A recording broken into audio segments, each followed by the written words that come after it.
बोली शंकर भगवान की जय। ओम जय शिव ओंकारा, स्वामी जय शिव ओंकारा। ब्रह्मा विष्णु सदा शिव, ब्रह्मा विष्णु सदा शिव, अर्धांगी धारा। ओम जय शिव ओंकारा। एकानन चतुरानन पंचानन राजे, स्वामी पंचानन राजे। हंसासन गरुडासन, हंसासन गरुडासन, वृषवाहन सारे। ओम जय शिव ओंकारा। दो भुज चार चतुर्भुज, दश भुज अति सोहे, स्वामी दश भुज अति सोहे। त्रिगुण रूप निरखते, त्रिगुण रूप निरखते, त्रिभुवन जन मोहे। ओम जय शिव ओंकारा। अक्षमाला वनमाला मुंडमाला धारी, ओ स्वामी मुंडमाला धारी। त्रिपुरारी कंसारी, त्रिपुरारी कंसारी, वरमाला धारी। ओम जय शिव ओंकारा। श्वेतांबर पीतांबर बाघांबर अंगे, ओ स्वामी बाघांबर अंगे। सनकादिक ब्रह्मादि, सनकादिक गरुणादिक, भूतादिक संगे। ओम जय शिव ओंकारा। कर्पूरगौरं करुणावतारं, संसारसारं भुजगेन्द्रहारं, सदा वसन्तं हृदयारविन्दे, भवं भवानी सहितं नमामि। करचरणकृतं वा कायजं कर्मजं वा, श्रवणनयनजं वा मानसं वापराधं, विहितं वा सर्वमेतत्क्षमस्व। जय जय करुणाब्धे श्री महादेव शंभो। प्रिय साधकों, भक्तगणों, श्रोतागणों,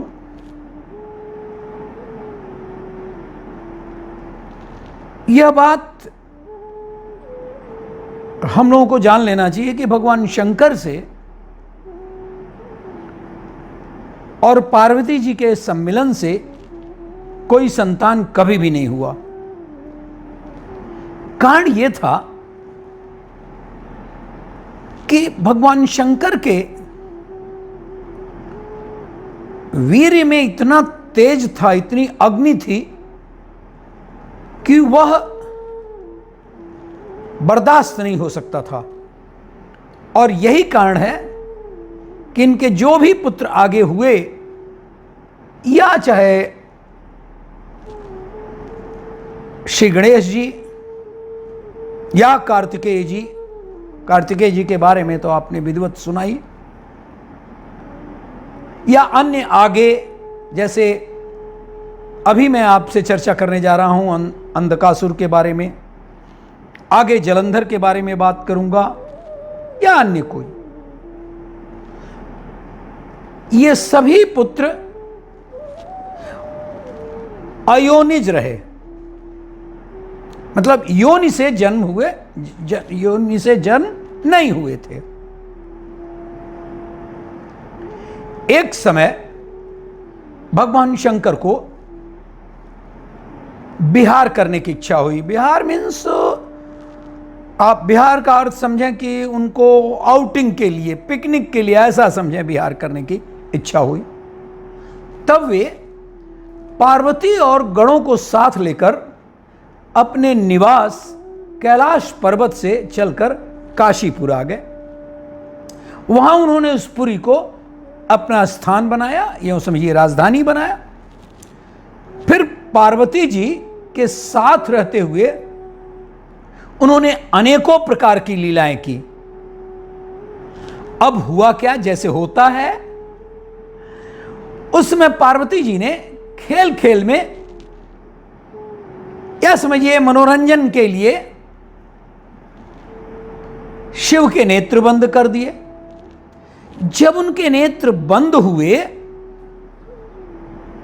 तो उसके कारण क्षण भर में ही घोर अंधकार फैल गया। आखिरकार भगवान शंकर और उनके नेत्र ही बंद हो जाएं तो पार्वती के हाथों का महेश्वर के शरीर से स्पर्श होने के कारण शंभु के ललाट में स्थित अग्नि से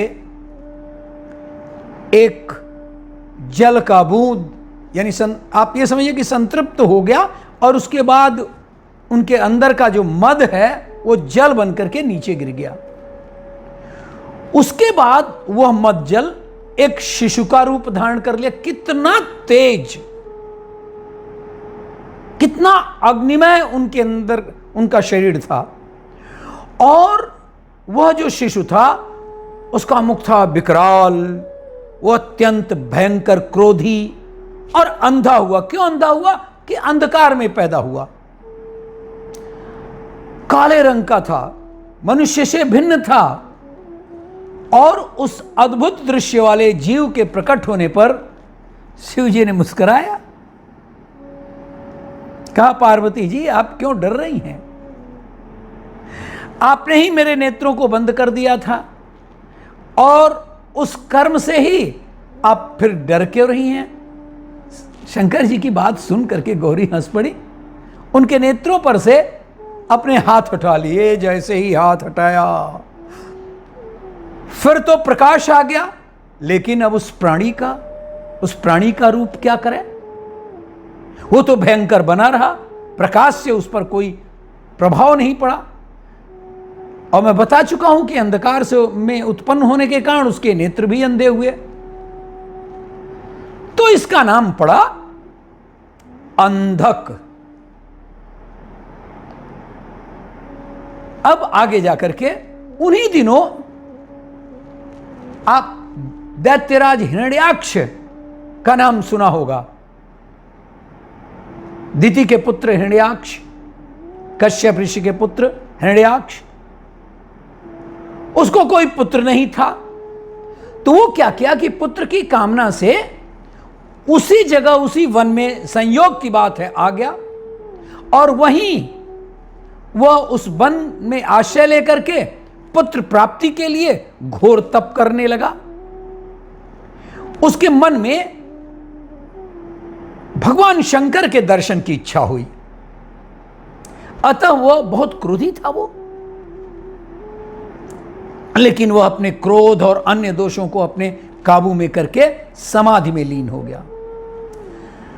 भगवान शंकर तो वहीं थे, नहीं भी रहते तो भी कोई बात नहीं थी, लेकिन उसकी तपस्या तो थी और उसे पूर्णतः प्रसन्न हो गए।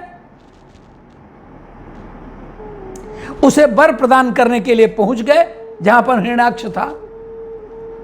उससे बोले, हे दैत्यराज, तू अपनी इच्छा प्रकट करो, क्या चाहते हो? तेरी जो अभिलाषा होगी मैं उसे पूरा करूंगा। भगवान शंकर के उस वचन को सुन करके दैत्यराज बड़ा प्रसन्न हुआ। उसने भगवान शंकर के चरणों में नमस्कार करके और सिर झुकाया, बोला, हे भोलेनाथ, मेरे पास पराक्रम है, दैत्य कुल के अनुरूप, लेकिन कोई पुत्र नहीं है, इसलिए मैंने इस व्रत का अनुष्ठान किया है। हे भगवान शंकर, हे देवेश, मुझे परम बलशाली पुत्र दीजिए। शंकर जी तो भोले, शंकर जी तो भोले, बोले कि दैत्यराज तेरे भाग्य में तो पुत्र नहीं लिखा है, किंतु मैं तुझे एक पुत्र देता हूं जो मेरा पुत्र है और उसका नाम है अंधक। वो तेरे ही समान पराक्रमी और अजेय है। तू अपने संपूर्ण दुखों को त्याग कर उसी को पुत्र रूप में चुन ले और इस प्रकार पुत्र प्राप्त कर ले। और उससे ऐसा कर करके गौरी जी भी साथ थी। शंकर जी प्रसन्न होकर के हिरण्याक्ष को वह पुत्र दे दिया जो उनके पसीने से अंधक नाम से पुत्र पैदा हुआ था। जब यह पुत्र अपने नगर पहुंचा, याद रखिए कि हिरण्याक्ष राजा था, दैत्यराज था, तो उसके भाइयों ने उससे कहा, किसके, जो दैत्यराज के जो चचेरे लड़के थे, और उन भाइयों ने उसे कहा, अरे अंधे, तुझे तो अब राज्य से क्या मतलब है? तेरा पिता तो मूर्ख था हिरण्याक्ष, जो उसने घोर तपस्या तो किया, शंकर जी को प्रसन्न किया, फिर तुम जैसे बेडौल और नेत्रहीन पुत्र को प्राप्त किया। ऐसे में तुम राज्य के भागी तो हो ही नहीं सकते, क्योंकि तुम ही सोचो, कहीं दूसरे से उत्पन्न हुआ पुत्र भी राज्य पाता है? बड़ा कठोर यह वार्ता थी उस अंधक के लिए। रात के समय वह वहां से घर से भाग गया, निर्जन वन में चला गया और हजारों वर्षों तक अंधक घोर तप किया, अपने शरीर को सुखा डाला। अंत में उस शरीर को अग्नि में होम कर देना चाहा। यह वही समय था जब ब्रह्मा जी अवतरित होकर के रोका, कहा, बेटा तू वह वर मांग ले जो सारे संसार में दुर्लभ हो और जिसको प्राप्त करने की तेरी अभिलाषा हो, वो सब मैं तुझे दूंगा, मुझसे प्राप्त कर लो। ब्रह्मा के वचन सुनकर के वह बोलने लगा, भगवान, जिन मेरे निष्ठुर भाइयों ने मेरा राज्य छीन लिया है वह सब मेरे नौकर हो जाएं। देखिए, जिन्होंने राज्य छीना वो नौकर हो जाएं, और मुझे अंधे को आप दिव्य चक्षु दे दें। देवता लोग मुझे कर दिया करें, टैक्स दिया करें, और अन्य देवता, दैत्य, गंधर्व, नाग, यक्ष, मनुष्य, ये सब लोग जो हैं, किन्हीं भी प्राणियों से मेरी मृत्यु न हो। अक्सर ब्रह्मा जी के सामने, चाहे वो रावण हो, चाहे अन्य हो, सबने पहले अपने आप को मृत्यु से निजात पाने के लिए हर किसी ने प्रार्थना किया था। ब्रह्मा जी ने कहा, पुत्र, ये सारी बातें तो हो जाएंगी, किंतु अपने विनाश का कोई कारण भी तो स्वीकार कर ले। वो क्यों? क्योंकि जगत में ऐसा कोई प्राणी नहीं हुआ जो जन्म लिया हो और उसकी मृत्यु न हो, और आगे भी ऐसा नहीं होगा। ब्रह्मा जी की बात सुनकर के उस दैत्य ने कहा, प्रभु, जो उत्तम, मध्यम और नीच नारियां होती हैं ना, अब वो अपना कारण बता रहा है कि किससे मैं मर सकूं, ब्रह्मा जी से बोल रहा है। उन्हीं नारियों में, यानी मध्यम और नीच नारियां जो भी होती हैं, उन नारियों में से कोई सुंदरी मेरी भी जननी हो। उसमें राक्षस भाव के कारण जब मेरी काम भावना मेरी मां के प्रति, उसके प्रति, मेरी मां मतलब नारी माता के प्रति जब मेरी भावना उत्पन्न हो जाए, तभी मेरा नाश हो जाए। ब्रह्मा जी ने कहा कि अच्छा जा, जो भी चाहता है तेरे लिए सभी तेरी इच्छाएं पूर्ण होंगी, लेकिन अब तो और अपना अभीष्ट प्राप्त कर। उसने कहा, प्रभु, ये जो मेरे शरीर में हड्डियां मात्र रह गई हैं, इतनी तपस्या किया था ना, तो भला इस देश से शत्रु सेना में प्रवेश करके मैं कैसे युद्ध कर सकूंगा? अतः आप अपने पवित्र हाथों से मेरा स्पर्श कर दीजिए और इसे मांसल और मजबूत बना दीजिए।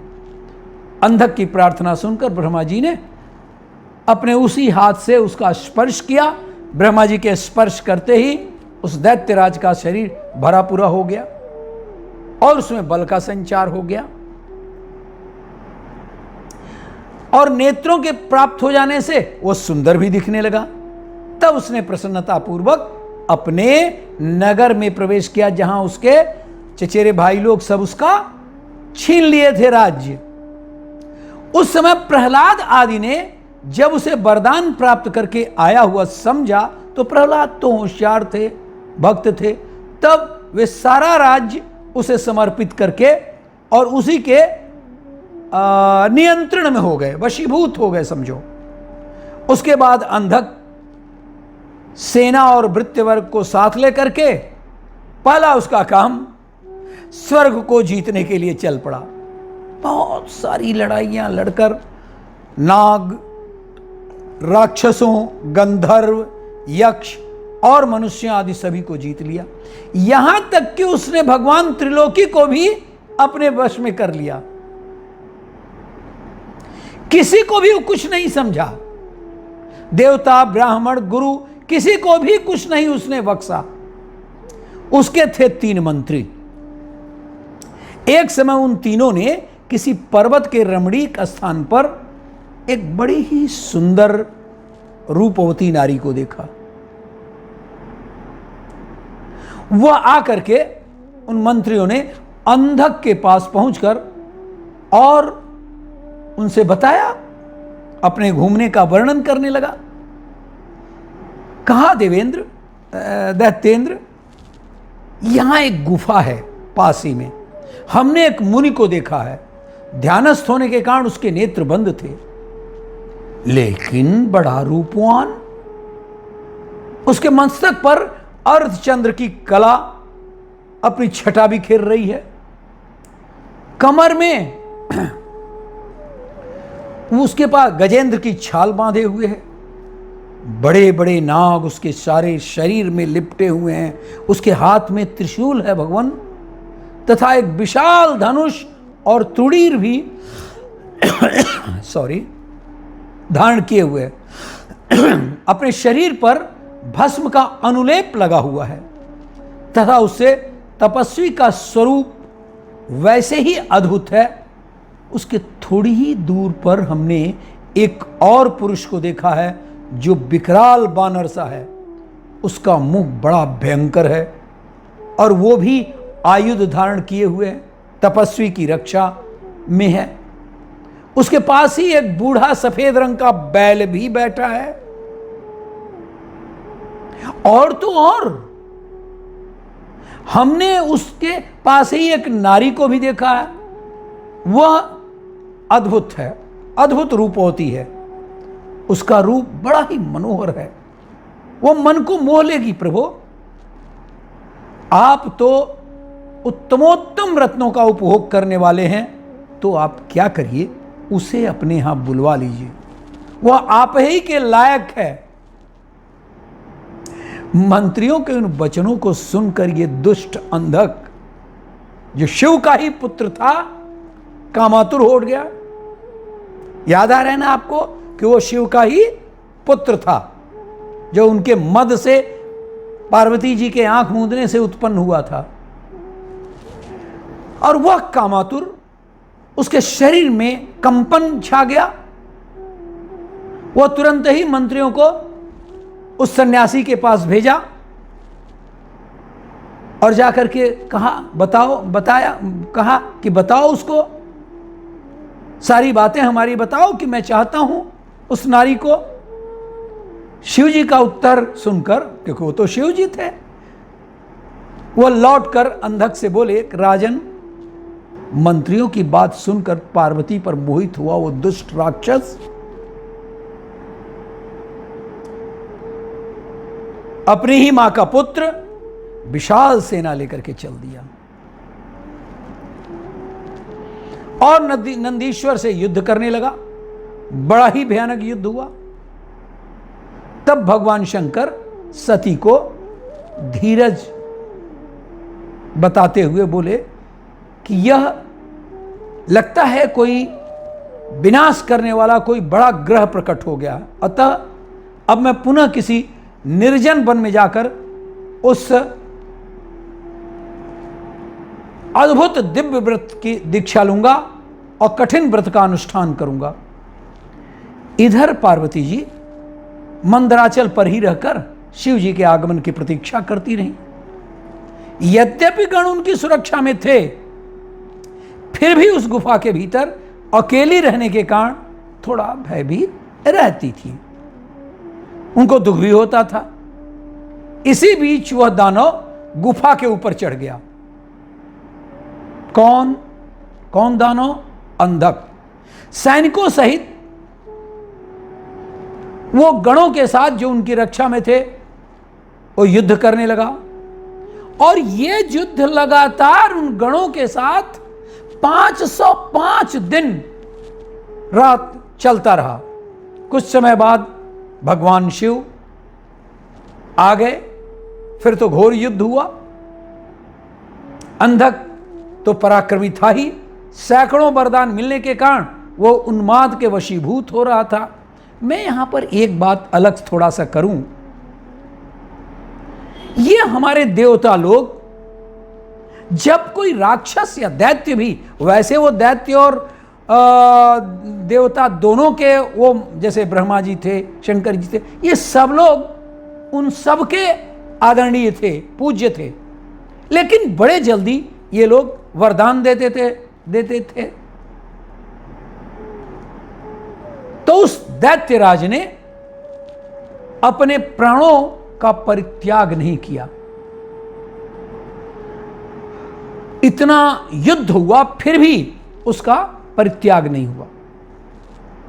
अंधकासुर भगवान शंकर और विष्णु को अपना परम शत्रु मानने लगा, यहां तक कि देवी पार्वती पर भी आसक्त हो गया। दुष्ट उनका अपहरण तक भी करना चाहा।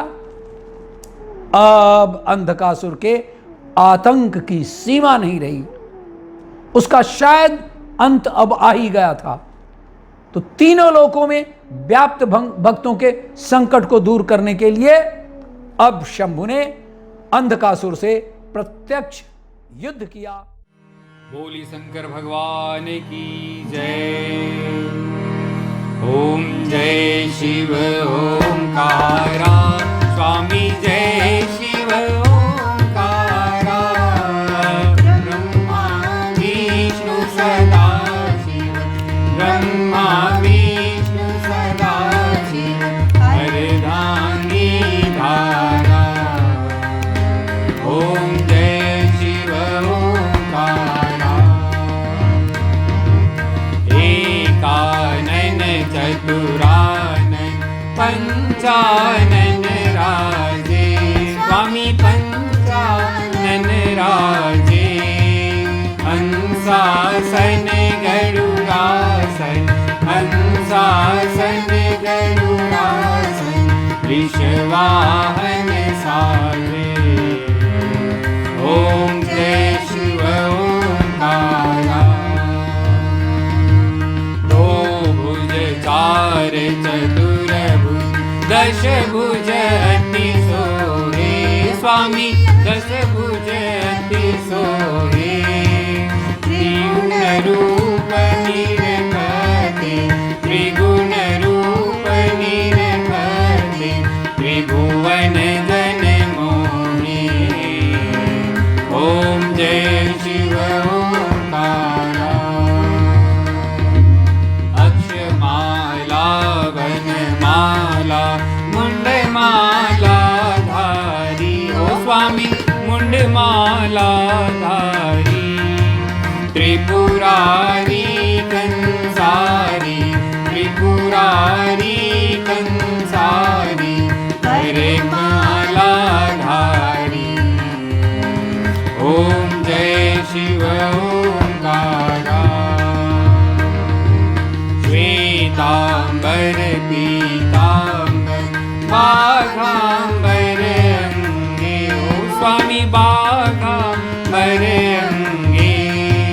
सनकादिक ब्रह्मादि, सनकादिक गरुणादि, भूतादिक